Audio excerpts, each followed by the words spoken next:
नमस्कार विद्यार्थी मित्रांनो. आज आपण जो पाठ पाहतोय तो म्हणजे मौर्य 8वा पाठ आहे, मौर्य साम्राज्यानंतरचे राजे. आता हा जो नकाशा तुम्हाला दिसतोय तो आहे इसवी सन 4थ्या ते 6व्या शतकातील भारत. या शतकामधला हा नकाशा आपल्याला दिसतोय. त्यामध्ये आपण पाहतोय की या ठिकाणी गुप्तांचं साम्राज्य हे जे गुलाबी रंगामधली जी डॉट डॉटची रेषा आहे त्या रेषामधले जे राज्य आपल्याला दिसते ते सगळं कोणतं आहे तर गुप्तांचं साम्राज्य आहे. या पाठामध्ये आपण काही महत्त्वाचे मुद्दे पाहणार आहोत. त्यामध्ये शुंग घराणं, त्यानंतर इंडो ग्रीक राजे, कुशाण राजे, गुप्त घराणं, वर्धन घराणं आणि ईशान्य भारतातील राजसत्ता. यामध्ये याच्या अगोदरच्या पाठामध्ये आपण पाहिलेलं आहे की सम्राट अशोक यानं कधीही युद्ध न करण्याचा निर्णय घेतलेला होता. आणि त्यानंतरचे जे राजे होते ते काही पराक्रमी राजे नव्हते. म्हणजे त्यातले काही ठराविक राजे पराक्रमी होते, परंतु हळू सम्राट अशोकानंतर किंवा सम्राट अशोक किंवा चंद्रगुप्त मौर्य यांच्याप्रमाणे एक हाती साम्राज्य किंवा पूर्ण भारतावर राज्य करण्याचं इतका पराक्रमी राजा या सम्राट अशोकानंतर झाला नाही. त्यामुळे त्यांचं सामर्थ्य काय होत गेलं, कमी कमी होत गेलं. आणि शेवटी मौर्य राजाचं नाव म्हणजे शेवटचा जो राजा आहे त्या शेवटच्या राजाचं नाव आहे बृहद्रथ. म्हणजे मौर्य घराण्यातला शेवटचा राजा जो होता त्याचं नाव बृहद्रथ होतं. आणि या बृहद्रथाचा जो सेनापती होता त्याचं नाव होतं पुष्यमित्र शुंग. तर या पुष्यमित्र शुंगानं काय केलेलं आहे तर याने बृहद्रथाची काय केलेली आहे, हत्या केलेली आहे. जो बृहद्रथ राजा होता त्याची हत्या केली आणि हा पुष्यमित्र शुंग स्वतः काय झाला या राज्याचा राजा झालेला दिसून येतो आपल्याला, म्हणजे मगध साम्राज्याचा. त्यानंतर आपण पाहतोय इंडो ग्रीक राजे. तर या काळामध्ये भारतीय उपखंडाच्या वायव्य प्रदेशामध्ये ग्रीक राजांची छोटी छोटी राज्य होती. जो भारतीय उपखंड आहे त्या भारतीय उपखंडाचा जो वायव्य भाग आहे तर या वायव्य प्रदेशामध्ये ग्रीक राजांची काय होती, छोटी छोटी राज्य होती. आणि त्या राजांना काय म्हटलं जातं, इंडो ग्रीक राजे असं म्हटलं जात होतं. आता भारताच्या प्रदेशामध्ये ही जी ग्रीक राजे आले होते त्या ग्रीक राजांची ही छोटी छोटी राज्य होती. त्यामुळे त्यांना काय म्हटलं गेलेलं आहे, इंडो ग्रीक राजे असं म्हटलं जातं.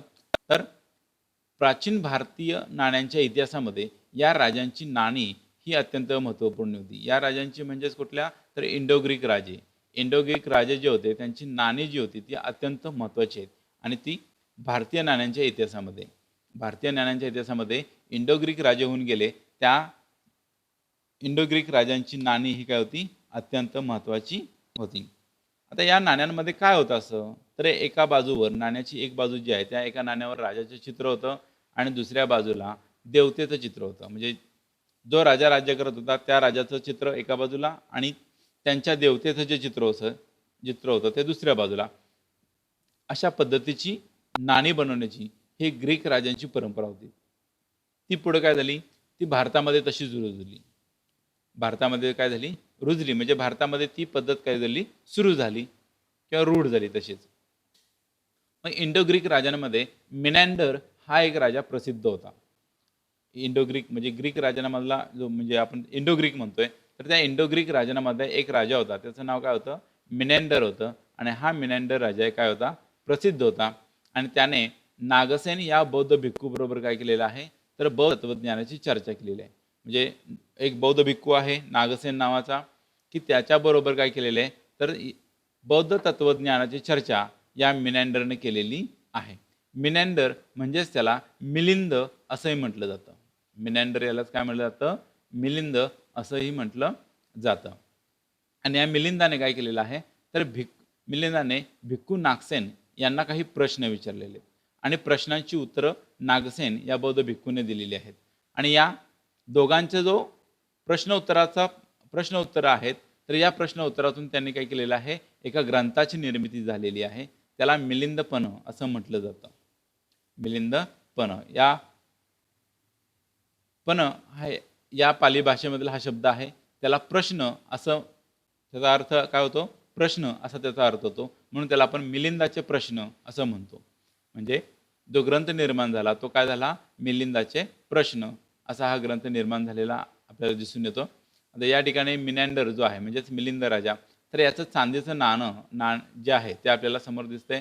तर यामध्ये आपण पाहिलं तर या ठिकाणी मिनॅंडरचं चित्र आपल्याला या ठिकाणी दिसतंय आणि त्याची देवता आहे त्या देवतेचं चित्र आपल्याला या ठिकाणी दिसून येते. म्हणजे एका बाजूला राजाचं चित्र आणि एका बाजूला देवतेचं चित्र.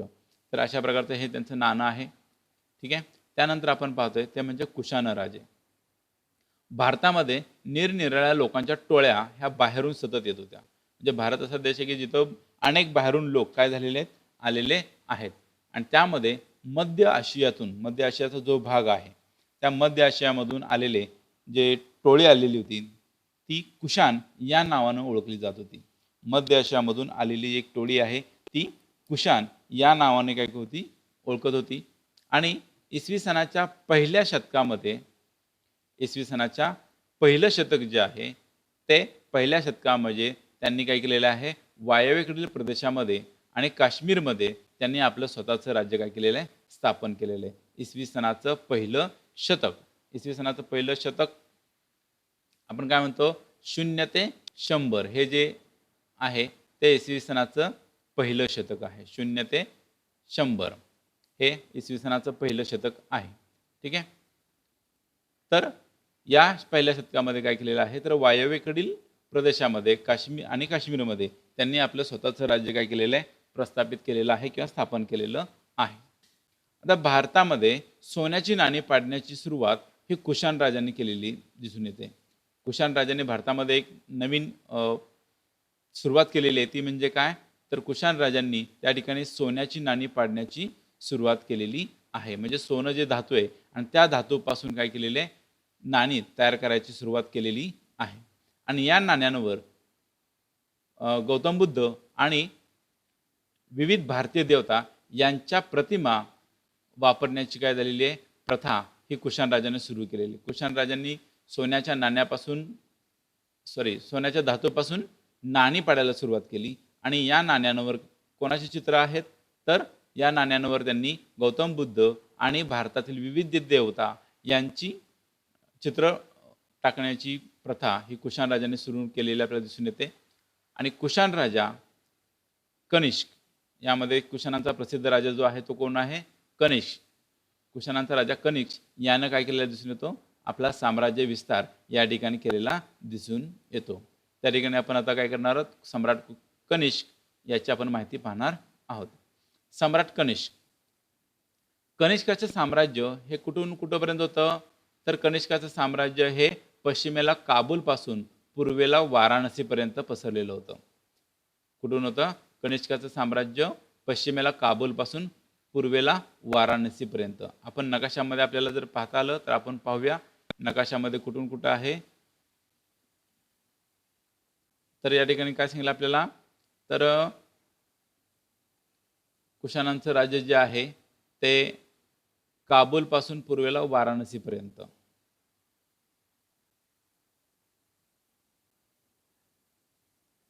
म्हणजे इकडे आपल्याला पूर्व आहे, या पूर्वेला काबूल ठिकाणापासून, म्हणजे या ठिकाणी काबूल असू शकेल आणि काबूलपासून ते वाराणसी पूर्वेला या बाजूला हे राज्य असू शकतं.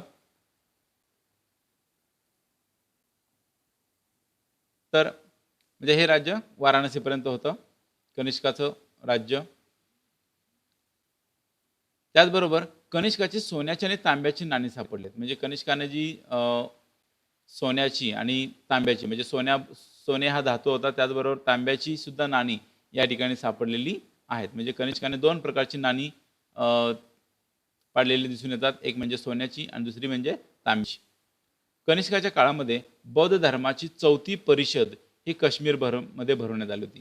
म्हणजे जेव्हा सम्राट कनिष्काचा जो काळ आहे त्या काळामध्ये त्याने काय केलेलं आहे, बौद्ध धर्माची 4थी परिषद जी आहे ती काश्मीरमध्ये भरवण्यात आलेली होती.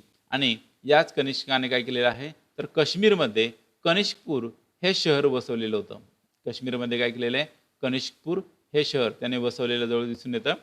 आता श्रीनगर जवळ असलेलं कानपूर नावाचे शहर, म्हणजे आताचं जे आपण श्रीनगर पाहतो, तर या श्रीनगर जवळ कानपूर नावाचे गाव जे आहे तेच जे आहे ते म्हणजे काय, कनिष्कपूर असावं, असं जे कनिष्कपूर असावं.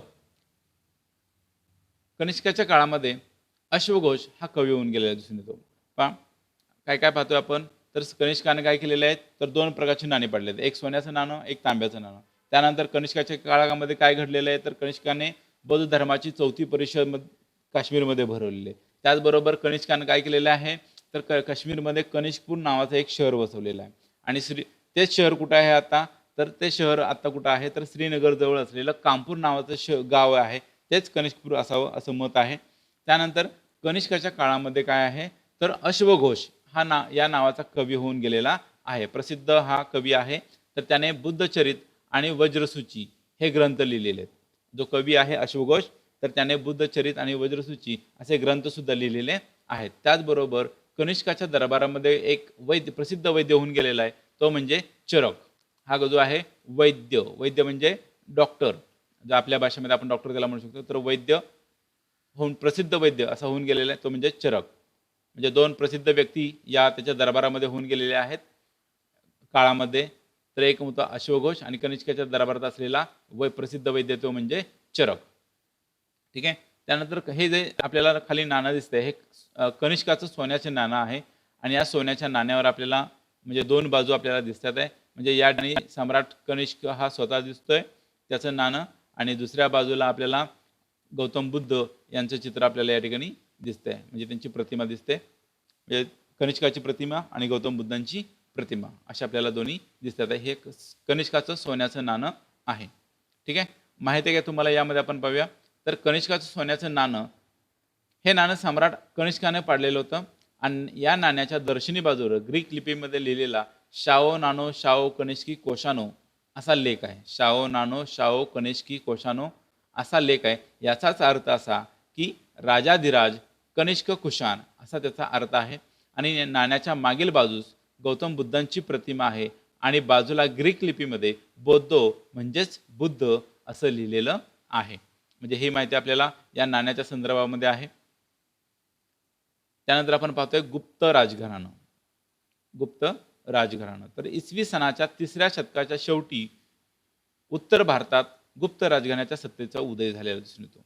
इसवी सनाच्या 3ऱ्या शतकामध्ये. 3रं शतक म्हणजे कुठून सुरुवात होतं, 3ऱ्या शतकाची सुरुवात कुठून होते, तर 201 ते 300 हा कालखंड जो आहे, इसवी सन 201 ते 300 हा कालखंड आहे, तो 3ऱ्या शतकाचा कालखंड आहे. ठीक आहे.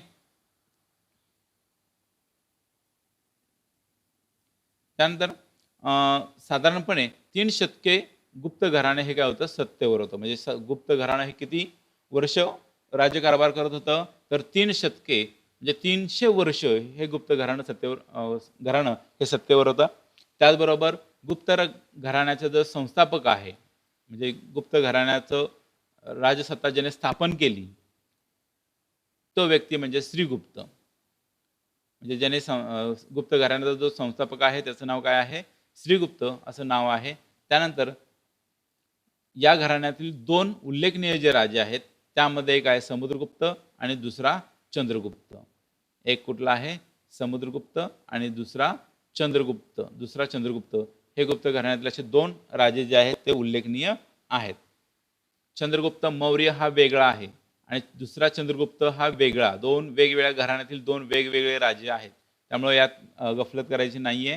तर दुसरा चंद्रगुप्त हे त्याचं वेगळं गुप्त घराण्यातला हा राजा आहे आणि चंद्रगुप्त मौर्य हा मौर्य घराण्यातला राजा आहे. त्यामुळे यामध्ये गफलत करून घ्यायची नाहीये. ठीक आहे. तर यामध्ये आपण समुद्रगुप्त पाहतोय. तर समुद्रगुप्त कोण आहे, तर पहिला चंद्रगुप्त या गुप्त राजाच्या कारकिर्दीमध्ये गुप्तांच्या साम्राज्य विस्ताराची सुरुवात झाली. आता पहिला चंद्रगुप्त या गुप्त राजाच्या कारकिर्दीमध्ये काय झालेलं आहे, तर राज्य विस्ताराला सुरुवात झालेली होती. आणि याचाच मुलगा म्हणजे पहिला चंद्रगुप्त जो आहे त्याचाच मुलगा. आता हे पहिला चंद्रगुप्त, दुसरा चंद्रगुप्त अशी नावं का दिलेली आहेत, कारण एकाच घराण्यामध्ये जेव्हा एकाच नावाचे 2 राजे होऊन जातात तेव्हा त्यातला पहिला जो असतो त्याला पहिलं म्हणलं जातं आणि दुसरा असतो त्याला दुसरं असं नाव दिलं जातं. त्यामुळे हा जो पहिला चंद्रगुप्त आहे त्याच्या काळामध्ये गुप्तांचा राज्यविस्तार सुरू झाला आणि त्याचा मुलगा जो आहे त्याचं नाव आहे समुद्रगुप्त. त्याचं नाव काय आहे, समुद्रगुप्त.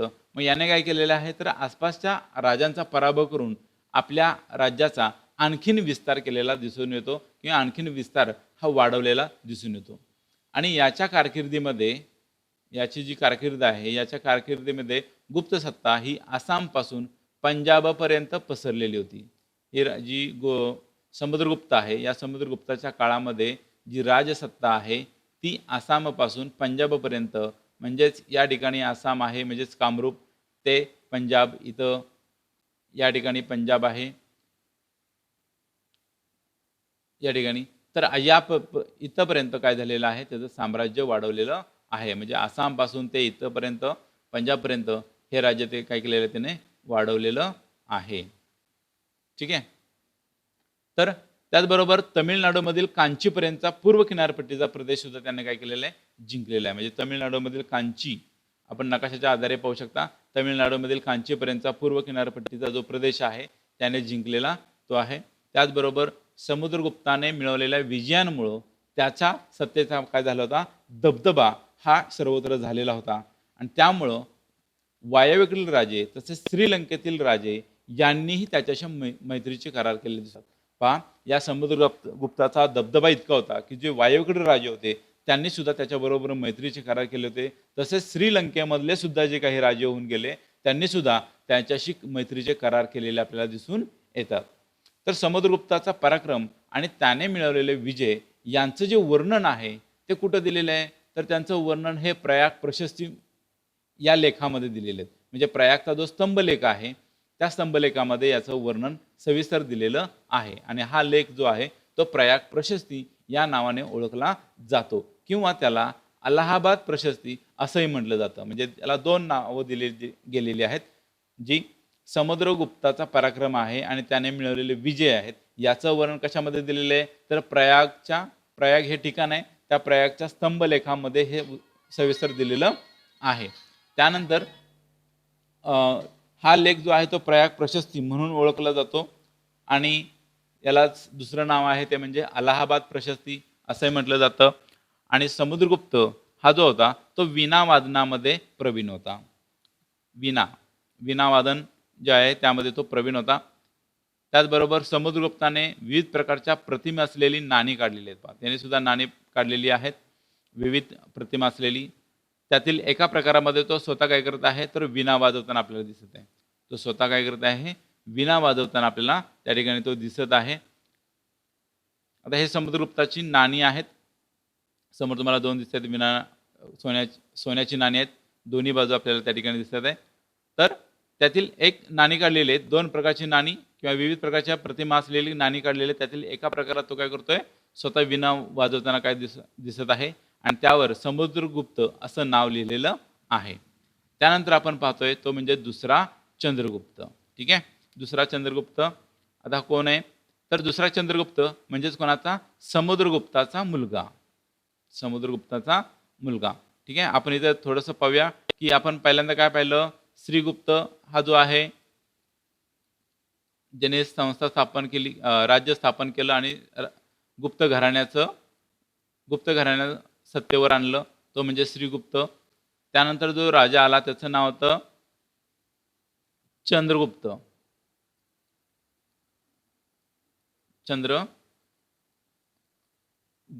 आणि त्यानंतर जो राजा आला त्याचं नाव काय, म्हणजे चंद्रगुप्ताचा मुलगा. हा चंद्रगुप्तचा मुलगा कोण, समुद्रगुप्त. समुद्रगुप्त. आणि या समुद्रगुप्ताचा मुलगा त्याचं पण नाव काय होतं, चंद्रगुप्त. त्यामुळे इतिहासामध्ये काय होतं, चंद्रगुप्त हा समुद्रगुप्ताचा मुलगा. इतिहासामध्ये काय होत असतं, हा दोन नावाने गोंधळ होत असतो. त्यामुळे इतिहासामध्ये काय केलं जातं, हा जो चंद्रगुप्त आहे त्याला पहिला, म्हणजे हा पहिल्यांदा आहे आला त्यामुळे त्याला पहिला चंद्रगुप्त, आणि त्यानंतरचा जो चंद्रगुप्त राजा आहे त्याला दुसरा चंद्रगुप्त असं नाव दिलं जातं. दुसरा चंद्रगुप्त म्हणजे समुद्रगुप्ताने आपल्या वडिलांचंच नाव आपल्या मुलाला दिलेलं होतं. त्यामुळं पहिला चंद्रगुप्त आणि दुसरा चंद्रगुप्त असं आपल्याला म्हणता येतं. तर हा दुसरा चंद्रगुप्त म्हणजे समुद्रगुप्ताचा कोण होता, मुलगा होता. गुप्तांचं साम्राज्य त्याने काय केलेलं आहे, वायव्येकडे वाढलेलं होतं. त्याने माळवा, गुजरात, सौराष्ट्र जिंकून घेतलेलं होतं. म्हणजे चंद्रगुप्ताने आणखीन त्यामध्ये वडिलांनी जे साम्राज्य विस्तार केला तर त्यामध्ये आणखीन त्याने काय केलेले, वाढ केलेली आपल्याला दिसून येते. मग त्यामध्ये माळवा, गुजरात आणि सौराष्ट्र जिंकून घेतलेलं दिसून येतं. त्यानंतर दुसऱ्या चंद्रगुप्तानं काय केलेलं आहे, त्याची मुलगी जी आहे तिचं नाव आहे प्रभावती. दुसऱ्या चंद्रगुप्तानं त्याची मुलगी जी प्रभावती आहे आणि जो दक्षिणमधला जो पराक्रमी राजा आहे वाकाटक घराण्यातला रुद्रसेन, दुसरा रुद्रसेन, पहा यामध्ये सुद्धा दुसरा रुद्रसेन आहे, म्हणजे एकाच घराण्यातील दोन राजे निर्माण होतात. ठीक आहे. तर दुसऱ्या चंद्रगुप्ताने त्याची मुलगी प्रभावती हिचा विवाह कोणाशी केलेला आहे, तर दक्षिण भारतामधली जी पराक्रमी घराणं आहे वाकाटक घराणं, त्या घराण्यातील दुसरा रुद्रसेन याच्याशी त्याने काय केलेलं आहे, विवाह करून दिलेला आहे. म्हणजेच अशा रीतीनं काय करतात राजे, तर एका बलशाली वाकाटक सत्तेशी त्यांनी काय केलेलं आहे, नातेसंबंध जोडलेले आहेत. म्हणजे एक बलशाली जो राजा असतो त्याच्याबरोबर काय केलं जातं, नातेसंबंध जोडले जातात, त्याने जेणेकरून त्यांच्यामध्ये युद्ध होण्याची शक्यता कमी असते. त्याचबरोबर मैत्रीचे करार त्या ठिकाणी होत असतात. ठीक आहे. त्यानंतर दिल्लीजवळ मेहरौली येथे एक लोहस्तंभ आहे. दिल्लीजवळ काय आहे, मेहरौली ठिकाण आहे आणि त्या मेहरौलीमध्ये एक लोहस्तंभ उभा आहे. आता तो लोहस्तंभ जो आहे तो किती वर्षाहून अधिक जुना आहे, तर 1,500 वर्षाहून तो काय आहे, अधिक जुना आहे. म्हणजे 1,500 वर्षाहून तो काय आहे, जुना आहे. तरी त्याला गंज चढलेला नाही.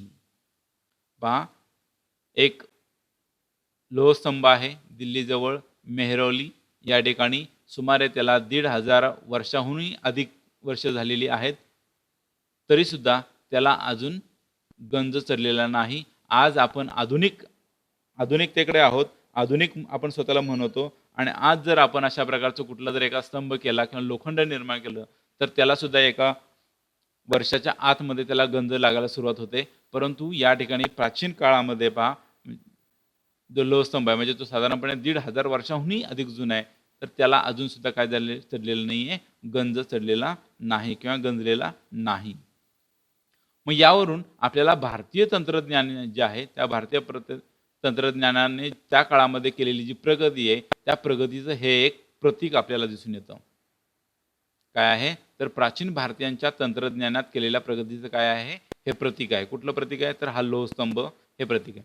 आणि या लोहस्तंभावरील लेखामध्ये चंद्र नावाच्या राजाचा उल्लेख आहे. आता हा जो लेख आहे या लेखामध्ये काय केलेलं आहे, एका चंद्र नावाच्या राजाचा उल्लेख केलेला आहे. म्हणजेच हा कोणाच्या राज्यामधला आहे, तर दुसरा चंद्रगुप्त जो आहे त्या दुसऱ्या चंद्रगुप्ताच्या काळातील हा लोहस्तंभ आहे असं मानलं जातं. म्हणजे हा लोहस्तंभ कोणाच्या काळातला आहे, तर दुसरा चंद्रगुप्त याच्या काळामधील हा लोहस्तंभ आहे. ठीक आहे. त्यानंतर आपण पाहूया, माहिती आहे का तुम्हाला, तर फाइयान हा चिनी प्रवासी, आता चिनी प्रवासी आहे फाइयान नावाचा प्रवासी, म्हणजे तो चीनमधून भारतामध्ये आला होता आणि भारतामध्ये तो प्रवास करत होता किंवा भारतातील परिस्थिती तो पाहत होता. आणि हा जो आलेला आहे तो दुसऱ्या चंद्रगुप्ताच्या काळामध्ये आलेला आहे. आणि तो जेव्हा भारतभर प्रवास करत होता त्यावेळी त्याने आपल्या प्रवास वृत्तात त्याने गुप्त काळातील समाज जीवनाचं वर्णन केलेलं आहे. म्हणजे आपण एखाद्या ठिकाणी जातो, त्या ठिकाणी प्रवास करतो आणि जे जे आपण काय त्या ठिकाणी पाहिलेलं आहे त्याचं वर्णन आपण काय करत असतो, लिहित असतो. तसं या फाइयान या चिनी प्रवासाने आपलं वर्णन लिहिलेलं आहे. त्यामध्ये गुप्त काळामधलं समाज जीवनाचं वर्णन केलेलं आहे. आणि तो काय म्हणतोय, तर भारताची नगरे मोठी मोठी व भरभराटीस आलेली आहेत. म्हणजे भारतातली जी नगरी आहेत ती कशी आहेत, मोठमोठी आहेत आणि ती भरभराटीस आलेली अशी नगरं आहेत. त्याचबरोबर प्रवाशांसाठी या नगरांमध्ये अनेक अतिथीगृहे आहेत. म्हणजे जे कोणी प्रवासी असतील तर त्या प्रवाशांसाठी काय आहे त्या नगरांमध्ये, तर अतिथीगृह आहेत. म्हणजे पाहुणे, अतिथी म्हणजे काय, आपल्याकडे पाहुणे म्हणतो आपण, तर त्यांच्यासाठी अतिथीगृहे म्हणजे पाहुण्यांना राहण्यासाठी घरं आहेत. त्याचबरोबर अनेक धर्मार्थ संस्थाही त्या ठिकाणी आहेत. शहरामध्ये इस्पितळे म्हणजे दवाखाने आहेत. तसंच गरिबांना वैद्यकीय सेवा विनामूल्य उपलब्ध होते. म्हणजे जे गरीब लोक आहेत त्यांना तिथल्या वैद्यकीय सेवा ज्या आहेत त्या कशा होतात, विनामूल्य, विना म्हणजे कुठलेही पैसा न घेता या सेवा उपलब्ध करून दिल्या जातात. त्याचबरोबर विहार व मंदिरे भव्य आहेत. म्हणजे जी विहार आहेत, म्हणजे विहार कशाला म्हणायचं, तर बौद्ध धर्मातील लोकांचं जे प्रार्थना स्थळ आहे त्याला विहार म्हणतो. मंदिरं हिंदू धर्मातील जी प्रार्थना स्थळ आहेत त्यांना आपण मंदिरं म्हणतो. ठीक आहे. तर अशा प्रकारची विहार आणि मंदिरं ही काय आहेत, भव्य आहेत. त्याचबरोबर तो असं सांगतोय की लोकांना काय आहे, व्यवसाय निवडण्याचं पूर्ण स्वातंत्र्य आहे. म्हणजे ज्या व्यक्तीला जो व्यवसाय निवडायचा आहे तो त्या व्यवसाय निवडू शकतो, त्याला पूर्ण स्वातंत्र्य आहे. त्याचबरोबर कोठेही जाण्यास लोकांना मज्जाव नाही. म्हणजे कुठेही फिरत असताना लोकांना तिथं बंधन नाहीये. लोक कुठेही एका ठिकाणाहून दुसऱ्या ठिकाणी जाऊ शकतात. त्यामध्ये त्यांना कुठल्या प्रकारचं बंधन लावलेलं नाही. त्याचबरोबर इथले जे सरकारी अधिकारी आहेत आणि सैनिक आहेत, राजाचे जे सरकारी अधिकारी आहेत आणि सैनिक आहेत, तर त्यांना नियमितपणे पगार दिला जातो. म्हणजे तिथं नियमितपणे पगार त्या ठिकाणी दिला जातो. त्याचबरोबर तेथील लोक दारू पीत नाहीत, हिंसा करत नाहीत.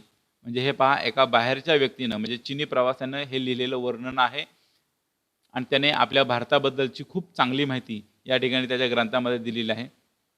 त्याचबरोबर गुप्त राजवटीतलं प्रशासन हे योग्य रीतीनं चालवलं जातं, हे आपल्याला त्या ठिकाणी सांगितलेलं आहे. म्हणजे गुप्त घराणे हे सगळं जे आपण पाहतोय तर गुप्त काळामध्ये तो आलेला होता आणि त्या ठिकाणी त्याने ती माहिती लिहिलेली आहे. म्हणजे गुप्त काळामध्ये लोकांना कुठल्याही प्रकारचं मज्जाव केला जात नव्हता, पगार व्यवस्थित दिला जात होता, लोक दारू पीत नव्हते, हिंसा करत नव्हते. त्याचबरोबर तिथं प्रत्येकाला आपल्या व्यवसाय निवडण्याचं स्वातंत्र्य होतं, प्रत्येकाला आपल्या धर्मानुसार प्रार्थना करण्याचं स्वातंत्र्य होतं, गरिबांना वैद्यकीय सेवा विनामूल्य होते. अशा अनेक गोष्टी आपल्याला गुप्त घराण्यामधल्या आपल्याला कळून येतात. दुसऱ्या चंद्रगुप्ताच्या काळामध्ये फाहियान हा बौद्ध भिक्खू चीनमधून भारतामध्ये आलेला होता. त्याची माहिती आपण आता वर्णन पाहिलेलं आहे आणि त्याच्या भारतातील प्रवासाचे वर्णन लिहून ठेवलेलं आहे.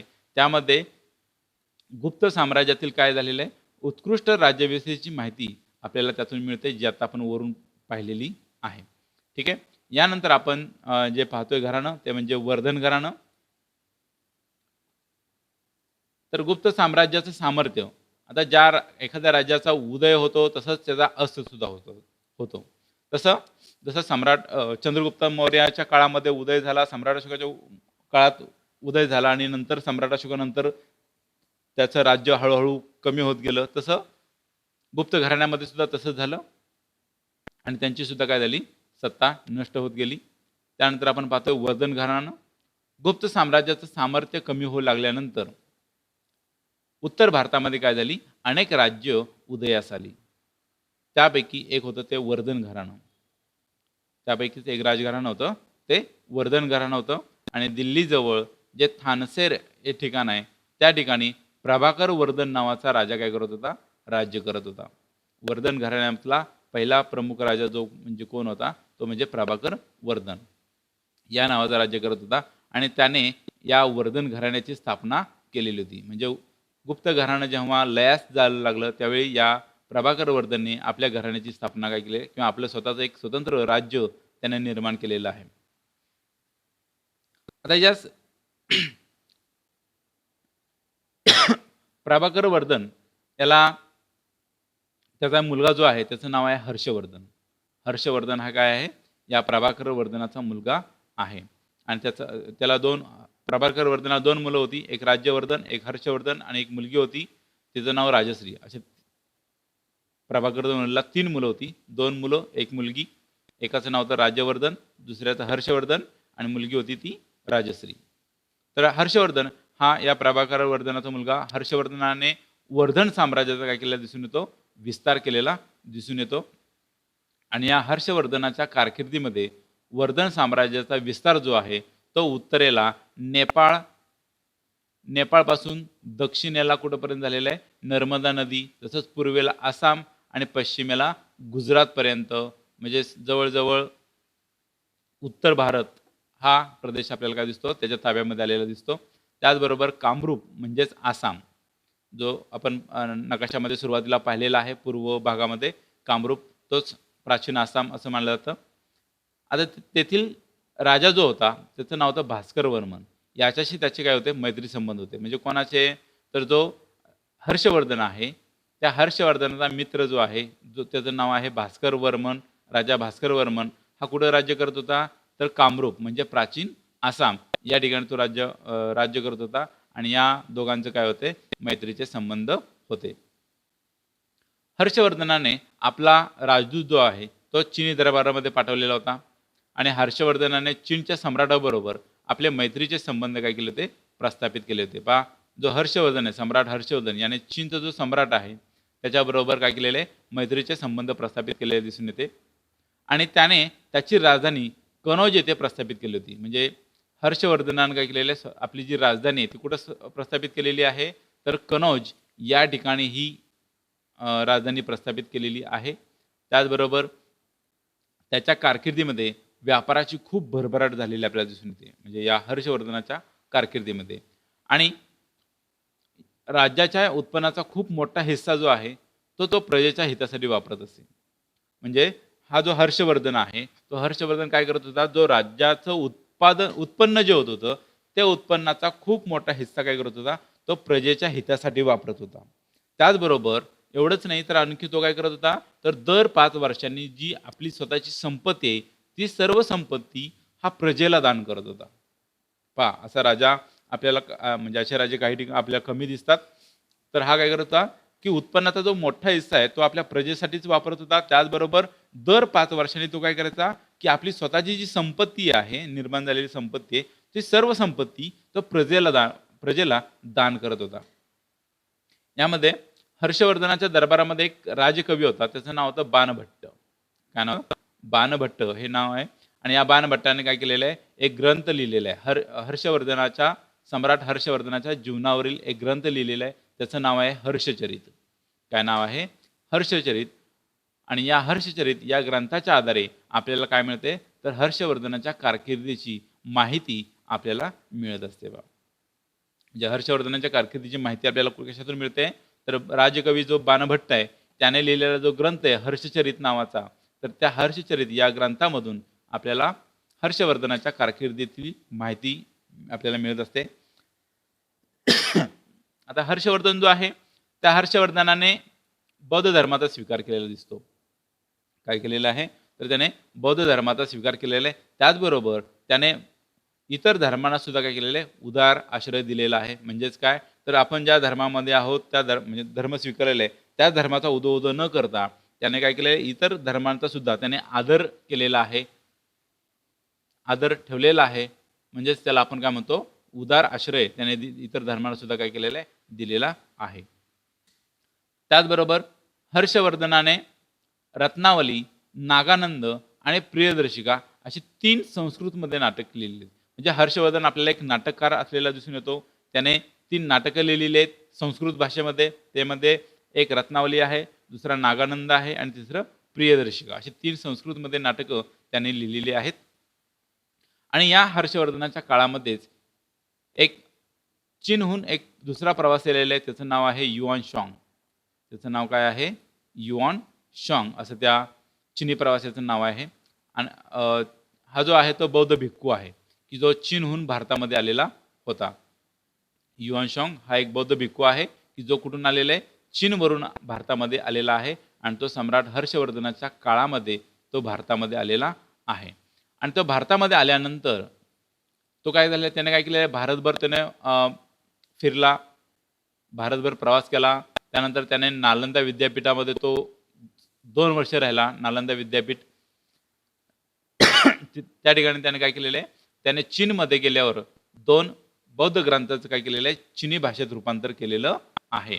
म्हणजे नालंदा विद्यापीठामध्ये 2 वर्ष त्याने राहिला. त्यानंतर चीनमध्ये तो गेला आणि चीनमध्ये तिथं जे भारतातले जे बौद्ध धर्मग्रंथ आहेत त्या धर्मग्रंथांचं काय केलेलं आहे, चिनी भाषामध्ये त्याने भाषांतर केलेलं दिसून येतं. हे जे चित्र आहे ते या चिनी प्रवासी जो आहे युआन शॉंग याचं हे चित्र आहे. यामध्ये आपण माहिती आहे का मला पाहूया. तर युआन शॉंग हा सुद्धा काय झाला होता, भारतभर फिरला होता. जसा फाययान भारतभर फिरला तसाच युआन शॉंग सुद्धा भारतभर फिरला.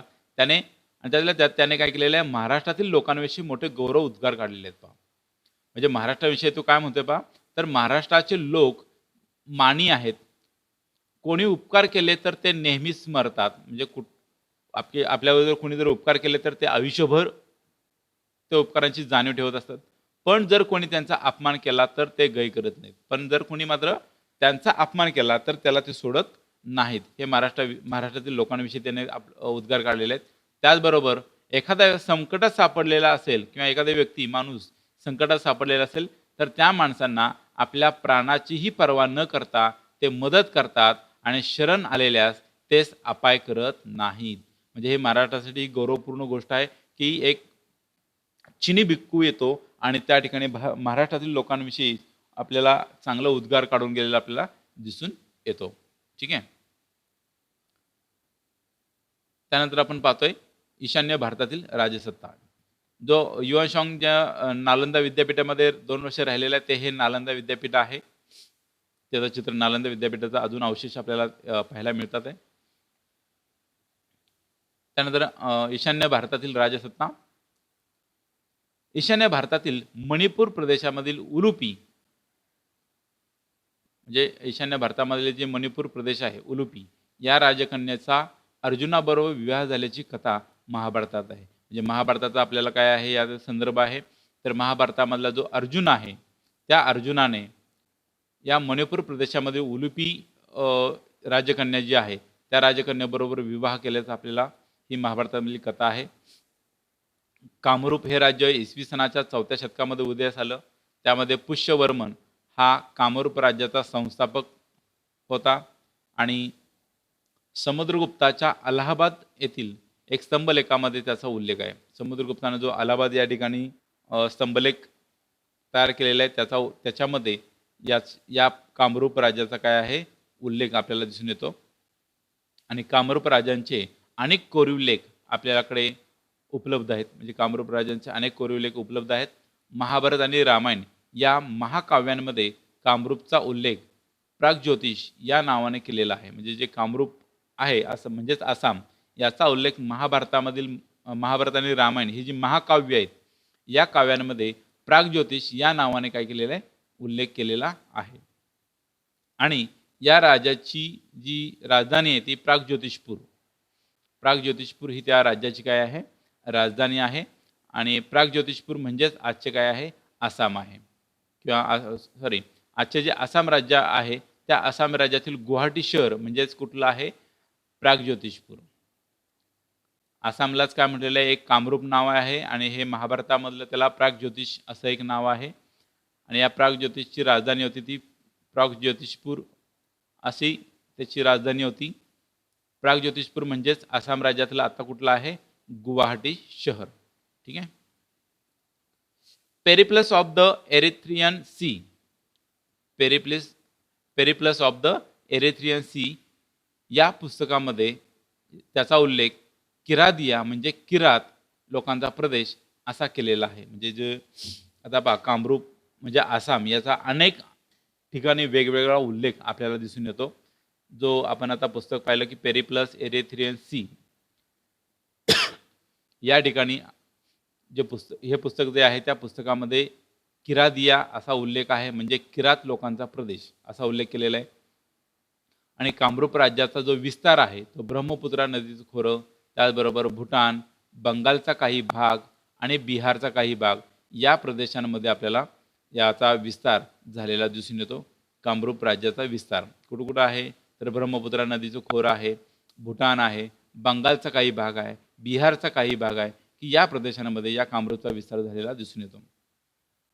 आणि ईशान्य भारतातील कामरूप राज्यामध्ये युआनशॉंग गेला होता. म्हणजे या ठिकाणी सुद्धा काय झालेलं आहे युआनशॉंग गेलेला होता. त्यावेळी तिथं राज्य करणारा जो व्यक्ती होता तो होता भास्कर वर्मन. कोण होता भास्कर वर्मन. युआनशॉंग ज्यावेळी कामरूप राज्यामध्ये गेला त्यावेळी तिथं राज्य करणारा राजा होता त्याचं नाव काय आहे भास्कर वर्मन हे त्याचं नाव आहे. आणि या पाठात आपण मौर्यानंतरच्या काळातील उत्तर भारत आणि तेथील विविध राजसत्तांचा परिचय करून घेतला. तसंच त्या सुमारास ईशान्य भारतात काय परिस्थिती होती हे सुद्धा आपण पाहिलेलं आहे. आता पुढचा जो पाठ आहे त्या पुढच्या पाठामध्ये आपण त्याच सुमारास म्हणजे हे जे आत्ता राजे होऊन गेलेले त्याच सुमारास दक्षिण भारतामध्ये कोणत्या राजसत्ता होत्या त्याचा परिचय आपण करून घेणार आहोत. जर हा व्हिडिओ तुम्हाला आवडला असेल तर लाईक करा, शेअर करा आणि सबस्क्राईब करा. धन्यवाद.